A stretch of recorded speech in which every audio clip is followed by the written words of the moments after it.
आज 8 मई को आपका एनटीपीसी अंडर ग्रेजुएशन का एग्ज़ाम था और मैं यहाँ पर तीनों शिफ्टों का निचोड़ इस एक वीडियो में करवाने वाला हूँ। जितने भी इम्पोर्टेंट क्वेश्चन हैं वो सारे ही क्वेश्चन मैं वही करवाऊँगा जो इन तीनों शिफ्टों में या तो कॉमन थे या फिर कहें कि आगे आने वाली शिफ्टों में रिपीट होने की संभावना उनकी बहुत ज़्यादा है। तो वही क्वेश्चन मैं आपको इस वीडियो में करवाने वाला हूँ। एक एक क्वेश्चन बहुत ज़्यादा इंपॉर्टेंट है, स्किप मत करना, ठीक है। जैसे इस वीडियो का पहला क्वेश्चन है कि वित्तीय वर्ष 2023-24 के दौरान भारत में कुल घरेलू कच्चे कोकिंग कोल का उत्पादन कितना है। तो इस तरह के क्वेश्चन आपके एग्जाम में पूछे गए थे, आगे भी शिफ्टों में पूछे जाएंगे, इसलिए मैंने ये क्वेश्चन लिया है और पहले नंबर पे ही रखा है। तो इसका जो राइट आंसर है वो ऑप्शन नंबर सी है, 66.821 मिलियन टन, ठीक है, ऑप्शन नंबर सी।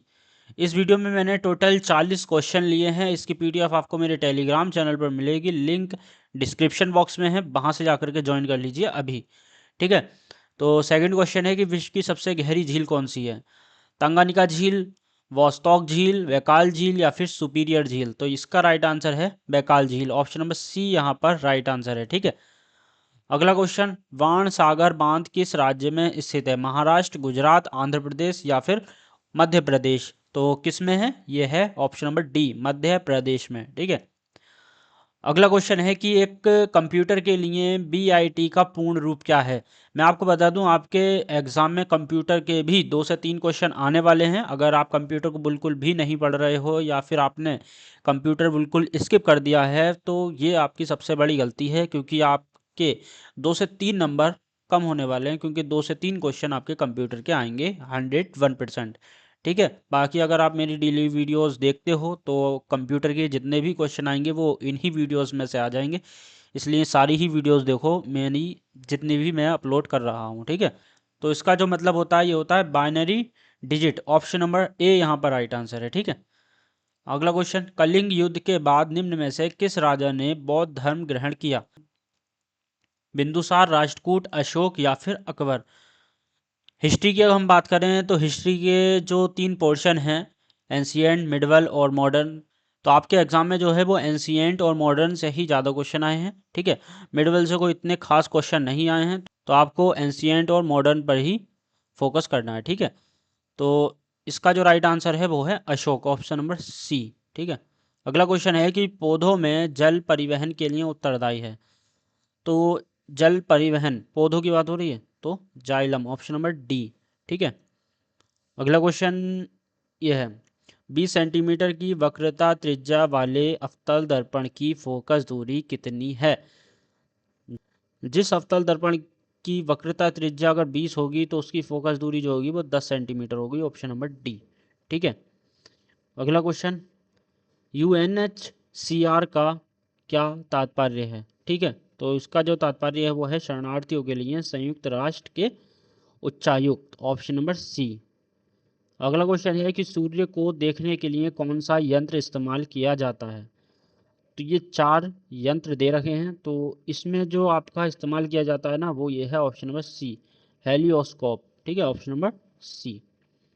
अगला क्वेश्चन है कि एक अंतर्देशीय जलमार्ग पर नौवहन सुरक्षा और 24x7 संचालन क्षमता बढ़ाने के लिए भारत के पहले रिवरिन लाइट हाउस या फिर कहें नदी के किनारे जो बने लाइट हाउस होते हैं उनकी बात हो रही है यहाँ पर, का निर्माण कहाँ किया जा रहा है। तो ये कहाँ पर किया जा रहा है, ये जो किया जा रहा है ऑप्शन नंबर बी, ठीक है। अगला क्वेश्चन है कि किस पंचवर्षीय योजना को महाल नोविस योजना के नाम से भी जाना जाता है। महाल नोविस, तो ये दूसरी पंचवर्षीय योजना है, ऑप्शन नंबर बी। अगला क्वेश्चन है कि किस वायुमंडलीय परत में आयन होते हैं और वायरलेस संचार में मदद करते हैं। तो ये जो होते हैं ना, ये तापमंडल में होते हैं, ऑप्शन नंबर बी यहाँ पर राइट आंसर है। अगला क्वेश्चन है कि प्राकृतिकरण के माध्यम से नागरिकता प्राप्त करने का आधार है। प्राकृतिकरण के माध्यम से बात हो रही है यहाँ पर, ठीक है, तो चयन, ठीक है। अगला क्वेश्चन है कि भारतीय प्रतिभूति और विनिमय बोर्ड सेबी स्वायत्त निकाय में बन गया, तो ये कौन सी सन में बना, हमें ये बताना है। तो ये जो बना था 1992 में बना था, ऑप्शन नंबर डी, ठीक है। भारतीय प्रतिभूति और विनिमय बोर्ड सेबी स्वायत्त निकाय 1992 में बन गया। अगला क्वेश्चन है कि पौधों में तने या जड़ की चौड़ाई किसके कारण बढ़ जाती है। तो ये जो बढ़ती है ना, ये बढ़ती है पार्श्व विभज्योतक। ऑप्शन नंबर ए यहाँ पर राइट आंसर है, ठीक है। अगला क्वेश्चन, निम्नलिखित में से कौन सा शहर गोमती नदी के तट पर स्थित है। तो गोमती नदी के तट पर जो है ये लखनऊ है, ऑप्शन नंबर ए, ठीक है। अगला क्वेश्चन, भारतीय रिजर्व बैंक आरबीआई द्वारा शुरू किए गए यूनिफाइड मार्केट्स इंटरफेस यूएमआई का प्राथमिक उद्देश्य क्या है। तो इसका जो प्राथमिक उद्देश्य है वो है थोक सीबीडीसी का उपयोग करके वित्तीय कंपनियों को टोकनाइज करना, ठीक है। तो ऑप्शन नंबर डी यहाँ पर राइट आंसर है। अगला क्वेश्चन, निम्नलिखित में से किसने सर्वश्रेष्ठ वृत्त चित्र के लिए बाफ्टा जीता। तो ये जो जीता था ये थी मिस्टर नोवडी अगेंस्ट पुतिन, ठीक है, ऑप्शन नंबर बी। अगला क्वेश्चन है कि भारत के पारिस्थितिकी तंत्र के एआई संचालित परिवर्तन पर चर्चा करने के लिए किस केंद्रीय मंत्रालय ने नई दिल्ली में भारत बोधन एआई कॉन्क्लेव 2026 का आयोजन किया। तो किसने किया था, ये किया था शिक्षा मंत्रालय ने, ऑप्शन नंबर ए। अगला क्वेश्चन, किस राज्य में विधान परिषद नहीं है। तो निम्न में से किस राज्य में नहीं है, कर्नाटक, महाराष्ट्र, केरल या फिर तेलंगाना। तो केरल में नहीं है, ऑप्शन नंबर सी यहाँ पर राइट आंसर है, ठीक है। इस वीडियो में हमने टोटल अभी तक 20 क्वेश्चन देख लिए हैं। जितना भी आपका स्कोर रहे इस वीडियो के कमेंट बॉक्स में मुझे ज़रूर बताना। नेक्स्ट वीडियो आपको जल्द ही मिलेगी मेरे इसी यूट्यूब चैनल पर, उसके लिए चैनल अभी सब्सक्राइब कर दें। अगला क्वेश्चन देखें हम, तो जनवरी 2025 में किस खेल में सबसे अधिक अर्जुन पुरस्कार प्राप्तकर्ता थे। तो यहाँ पर ये 4 खेलों के नाम दे रखे हैं, हॉकी, पैरा एथलेटिक्स, एथलेटिक्स या फिर शूटिंग। तो ये पैरा एथलेटिक्स में थे, ठीक है, ऑप्शन नंबर बी यहाँ पर राइट आंसर है। अगला क्वेश्चन है कि भारतीय सेना के counter unmanned aerial system US grid के संदर्भ में सक्षम का क्या अर्थ है। तो इसका जो अर्थ है ना वो ये है situational awareness for kinetic soft and hard kill acids management, ठीक है, ऑप्शन नंबर बी यहाँ पर राइट आंसर है। अब अगला क्वेश्चन अगर हम देखें तो भारत की नीली अर्थव्यवस्था या गहरे समुद्र और अपतटीय मत्स्य पालन के दोहन के लिए रणनीति नामक रिपोर्ट किसने लॉन्च की। तो ये किसने लॉन्च की, ये की थी BBR Subramanyam, option number D यहाँ पर राइट आंसर है, ठीक है। अगला क्वेश्चन है कि 11वीं एशियाई एक्वेटिक चैंपियनशिप 2025 में किस देश ने पदक तालिका में शीर्ष स्थान प्राप्त किया है। तो किसने, चीन ने, ठीक है, ऑप्शन नंबर ए। अगला क्वेश्चन, निम्नलिखित में से क्या MS वर्ड में करेक्टर फॉर्मेटिंग विकल्प नहीं है। तो क्या नहीं है हमें ये बताना है। तो ये 4 ऑप्शन दे रखे हैं, तो इसमें ऑप्शन नंबर डी यहाँ पर राइट आंसर है, अलाइनमेंट, ठीक है। अगला क्वेश्चन, निम्नलिखित में से बंगाल के गठन में किसकी महत्वपूर्ण भूमिका थी।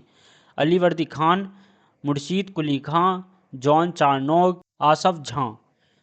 तो सबसे महत्वपूर्ण भूमिका की अगर हम बात करें तो मुर्शीद कुली खां की थी, तो ऑप्शन नंबर बी यहाँ पर राइट आंसर होगा, ठीक है। अगला क्वेश्चन है कि भारत के नियंत्रक और महालेखा परीक्षक कैग को केवल के पद से हटाया जा सकता है, मतलब किसके द्वारा पद से इसको हटाया जा सकता है। तो ये जो हटेगा संसद के दोनों सदनों में संशोधन के बाद भारत के राष्ट्रपति की सलाह से, ठीक है, राष्ट्रपति की सलाह के द्वारा, ठीक है। तो ऑप्शन नंबर सी यहाँ पर राइट आंसर है। अगला क्वेश्चन है कि लैन का पूर्ण रूप क्या है। तो लैन मतलब, तो इसका पूर्ण रूप जो है यह है local area network, option number C. अगला क्वेश्चन है कि विश्व हृदय दिवस 2025 का विषय क्या है। तो विश्व हृदय दिवस 2025 के विषय की बात हो रही है, तो इसका विषय है एक भी धड़कन ना चूके, ऑप्शन नंबर सी। अगला क्वेश्चन है कि पदार्थ की उन अवस्थाओं में से है जो बहुत कम घनत्व वाली गैस के अत्यंत निम्न तापमान पर ठंडा करके प्राप्त की जाती है। Gas, plasma, boss Einstein condensate या फिर प्लाज्मा कंडेंसेट। तो यहाँ पर जो आपका राइट आंसर है वो ऑप्शन नंबर सी है, बॉस आइंस्टीन कंडेंसेट, BEC। ठीक है, तो तीसरा वाला जो दे रखा है वो तीसरे में ही दे रखा है, ऑप्शन नंबर सी यहाँ पर राइट आंसर है। अगला क्वेश्चन है कि खेलों में लिए 2026 में भव्य भारत भूषण पुरस्कार किसे मिला है? तो भारत भूषण पुरस्कार जो मिला है ये मिला है साइना नेहवाल को, ऑप्शन नंबर ए। अगला क्वेश्चन है कि सालूमर्दा थिमक्का को 114 वर्ष की आयु में निधन से पहले किस वर्ष पद्म श्री से सम्मानित किया गया था? तो इन्हें जो सम्मानित किया गया था 2019 में किया गया था, ऑप्शन नंबर सी यहाँ पर राइट आंसर है। अगला क्वेश्चन है कि दिसंबर 2025 में अंग्रेजी पुस्तक Rukmini aunt and the R K Narayan fan club किसने लिखी? तो ये जो लिखी थी ये थी Sita Bhaskar, option number C. अगला क्वेश्चन है दिसंबर को अंतर्राष्ट्रीय चीता दिवस मनाया जाता है, चीते की IUCN की स्थिति क्या है? चीते की IUCN की स्थिति क्या है? तो इनकी जो स्थिति है ना ये संवेदनशील है, ऑप्शन नंबर ए।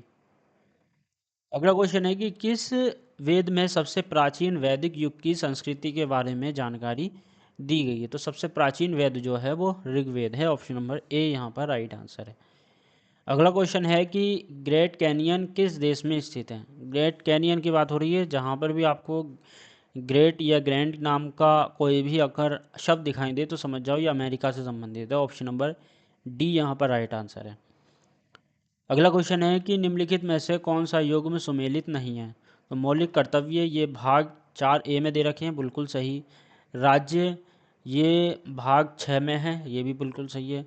भारत के महान्यायवादी ये भाग 13 में नहीं दे रखा है। संघ और राज्यों के अधीन सेवाएं ये भाग 14 में दे रखे हैं, बिल्कुल सही है। तो यहाँ पर ऑप्शन नंबर सी ही राइट आंसर होगा, क्योंकि यहाँ पर सुमेलित नहीं है पूछा था। ठीक है, ऑप्शन नंबर सी यहाँ पर राइट आंसर है। अगला क्वेश्चन है कि भारतीय संविधान का अनुच्छेद 29 निम्नलिखित अधिकारों में कौन सा अधिकार प्रदान करता है? 29 ये अल्पसंख्यक से संबंधित है, तो अल्पसंख्यकों के हितों के संरक्षण संबंधित अधिकार दे रखा है इस अनुच्छेद 29 में। ठीक है, अगला क्वेश्चन है कि किस वर्ष हिंदू विधवा पुनर्विवाह अधिनियम पारित किया गया? ये जो किया गया था 1856 में किया गया था, ऑप्शन नंबर ए यहाँ पर राइट आंसर है। इस वीडियो का लास्ट क्वेश्चन है कि संतोष ट्रॉफी किस खेल से संबंधित है? इसका आंसर आपको इस वीडियो के कमेंट बॉक्स में मुझे बताना है। ठीक है, ये थे टोटल 40 क्वेश्चन 8 मई की जितनी भी तीनों शिफ्टें हुई थी उन तीनों शिफ्टों का निचोड़ ये है। ठीक है, बाकी जैसे ही 9 मई का एग्ज़ाम होगा तो उसकी भी हम तीनों शिफ्टों का निचोड़ अपने इसी चैनल पर करेंगे। तो मिलते हैं नेक्स्ट वीडियो में।